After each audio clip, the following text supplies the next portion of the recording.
Hi ಸ್ನೇಹಿತರೆ, ಎಲ್ಲರಿಗೂ ನಮಸ್ಕಾರ. ನಾನು ನಿಮ್ಮ ಕಾವ್ಯ. ಸೊ ಇವತ್ತು ಮತ್ತೊಂದು ಹೊಸ ಪ್ರೊಫೈಲ್ ಜೊತೆಗೆ ನಾನು ನಿಮ್ಮ ಮುಂದೆ ಬಂದಿದ್ದೇನೆ. ಪ್ರೊಫೈಲ್ ತುಂಬಾನೇ ಚೆನ್ನಾಗಿದೆ, ನಿಮಗೂ ಕೂಡ ಇಷ್ಟ ಆಗುತ್ತೆ ಅಂತ ಅನ್ಕೊಂಡಿದ್ದೇನೆ. ಇವರ ವೈಯಕ್ತಿಕ ಪರಿಚಯ ಬಂದು ಹೆಸರು ಮಹೇಶ್ವರಿ, ಊರು ಸೌದತ್ತಿ, ವಯಸ್ಸು ಅತ್ತೆ 49, ಸೊಸೆ 26 ವರ್ಷದವರು ಆಗಿದ್ದಾರೆ. ಸಮಸ್ಯೆ ಇಬ್ಬರ ಗಂಡಂದಿರು ನಿಧನರಾಗಿದ್ದಾರೆ. ಆಸ್ತಿ, ಮನೆ, ಜಮೀನು, ಕಾರು ಇದೆ.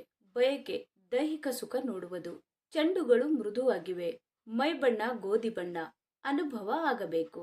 ಹಾಗೇನೆ ಸ್ನೇಹಿತರೆ, ಇವರ ಹತ್ತಿರ ಇರುವ 2024ನ Toyota Fortuner 4x2 AT 2.8 diesel ಕಾರಿನ ಫುಲ್ ರಿವ್ಯೂ ಕೊಟ್ಟಿದ್ದಾರೆ. ಇದರ ಬಗ್ಗೆನೂ ಸಂಪೂರ್ಣವಾದ ಡೀಟೇಲ್ಸ್ ಕೊಡ್ತಾ ಹೋಗ್ತೀನಿ, ಸ್ಕಿಪ್ ಮಾಡದೆ ಕೊನೆ ತನಕ ನೋಡಿ. ಇಬ್ಬರ ಬದುಕಿನ ಕಥೆ. ಅತ್ತೆ ಸೊಸೆ ಒಂದೇ ಮನೆಯಲ್ಲಿ ವಾಸವಾಗಿದ್ದೇವೆ. ರಸ್ತೆ ಅಪಘಾತದಲ್ಲಿ ಇಬ್ಬರ ಗಂಡಂದಿರು ನಿಧನರಾಗಿದ್ದಾರೆ. ಸಂಬಂಧ ಬೆಳೆಸೋಣ ಅಂದರೆ ಅಕ್ಕಪಕ್ಕದಲ್ಲಿ ಯಾರೂ ಇಲ್ಲ. ನಮ್ಮಿಬ್ಬರಿಗೂ ಚೂಲು ಜಾಸ್ತಿ ಆಗಿಬಿಟ್ಟಿದೆ. ಮನದ ಕಷ್ಟ ಹೇಳಿಕೊಳ್ಳುವುದಕ್ಕೂ ಯಾರೂ ಗತಿ ಇಲ್ಲ. ಸ್ನೇಹಿತ ಸಿಕ್ಕರೆ ಸಾಕು, ಇಬ್ಬರು ಅನುಸರಿಸಿಕೊಳ್ಳುತ್ತೇವೆ. ನನಗಿಂತ ಅತ್ತೆಗೆ ದೈಹಿಕ ನೋವು ಜಾಸ್ತಿ. ಕಾರಣ ಮಾವ ದಿನಾಲು ಸುಖ ನೀಡ್ತಾ ಇದ್ರು. ಇಷ್ಟಾದವರು ಬೇಗ ಕರೆ ಮಾಡಿ ತಿಳಿಸಿ. ಸ್ನೇಹಿತನಲ್ಲಿ ಇರಬೇಕಾದ ಲಕ್ಷಣಗಳು: ಆರೋಗ್ಯವಂತನಾದ ಹಾಗೆ ಒಳ್ಳೆಯ ಆಶಾವಾದಿ ಹುಡುಗನಾಗಿರಬೇಕು. ನೆಮ್ಮದಿ ಕೊಡುವ ಸಾಮರ್ಥ್ಯ ಇರಲಿ. ಇಬ್ಬರ ಜೊತೆ ಚೆನ್ನಾಗಿ ಸಮಯ ಕಳೆಯಬೇಕು. ಇಬ್ಬರ ಜೊತೆ ಸಂಬಂಧ ಇರಲಿ, ಆದರೆ ಪರಿಸ್ಥಿತಿಗೆ ಅನುಗುಣವಾಗಿ ನಡೆದುಕೊಳ್ಳುವ ಸಾಮರ್ಥ್ಯ ಇರಲಿ. ನೋಡಲು ವಿದ್ಯಾವಂತನಾಗಿ ಸುಂದರನೂ ಆಗಿರಬೇಕು. ಯಾವುದೇ ಕಾರಣಕ್ಕೂ ಬೇರೆಯವರಿಗೆ ವಿಷಯ ತಿಳಿಯಕೂಡದು. ಓಕೆನಾ? ಬೇಗ ಕಮೆಂಟ್ ಮಾಡಿ ತಿಳಿಸಿ. ಹಾಗೇನೆ ಸ್ನೇಹಿತರೆ, ಇವರ ಹತ್ತಿರ ಇರುವ 2024ನ Toyota Fortuner 4x2 AT 2.8 diesel ಕಾರಿನ ರಿವ್ಯೂ ನೋಡೋದಾದ್ರೆ ಫೋಟೋಗಳು ಬಂದು ಎಲ್ಲ ಈ ರೀತಿಯಾಗಿ ಇವೆ ಅಂತ ಹೇಳಿಕೊಂಡಿದ್ದಾರೆ. ಇದರ ಪ್ರೈಸ್ ಬಂದ್ಬಿಟ್ಟು 44,05,000 ಆಗಿರುತ್ತೆ. 2024ನಲ್ಲಿ ಈ ಕಾರನ್ನ ಪರ್ಚೇಸ್ ಮಾಡಿರ್ತಾರೆ. 6,000 ಕಿಲೋಮೀಟರ್ ಈ ಕಾರಿನ ರನ್ನಿಂಗ್ ಆಗಿರುತ್ತೆ.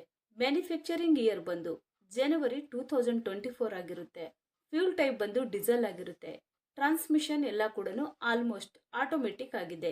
6 ಗೇರ್ಸ್, ಪೆಡ್ಲಿ ಶಿಫ್ಟ್, ಸ್ಪೋರ್ಟ್ ಮೋಡ್ ಆಗಿರುತ್ತೆ. ನಂಬರ್ ಆಫ್ ಓನರ್ ನೋಡೋದಾದ್ರೆ ಫಸ್ಟ್ ಓನರ್ ಆಗಿರ್ತಾರೆ. ಇನ್ಸೂರೆನ್ಸ್ ನೋಡೋದಾದ್ರೆ ಕಂಟಿನ್ಯೂ ಇದೆ ಅಂತ ಹೇಳಿಕೊಂಡಿದ್ದಾರೆ. ಸ್ನೇಹಿತರೆ, ಈ ಕಾರಿನ ಒಂದು ಫ್ರಂಟ್ ಆಂಗಲ್, ಒಳಗಡೆ ಸೀಟ್ ಎಲ್ಲ ಈ ರೀತಿ ಇದೆ ಅಂತ ಹೇಳಿ ಮಾಹಿತಿಯನ್ನ ಸ್ಪಷ್ಟವಾಗಿ ತಿಳಿಸಿಕೊಟ್ಟಿದ್ದಾರೆ.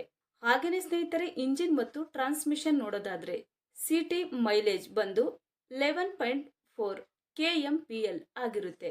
ಇಂಜಿನ್ ಬಂದು 2755 cc ಇದೆ ಮತ್ತು 4 ಸಿಲಿಂಡರ್ಸ್ DOHC ಆಗಿರುತ್ತೆ ಅಂತಾನು ಹೇಳಿಕೊಂಡಿದ್ದಾರೆ.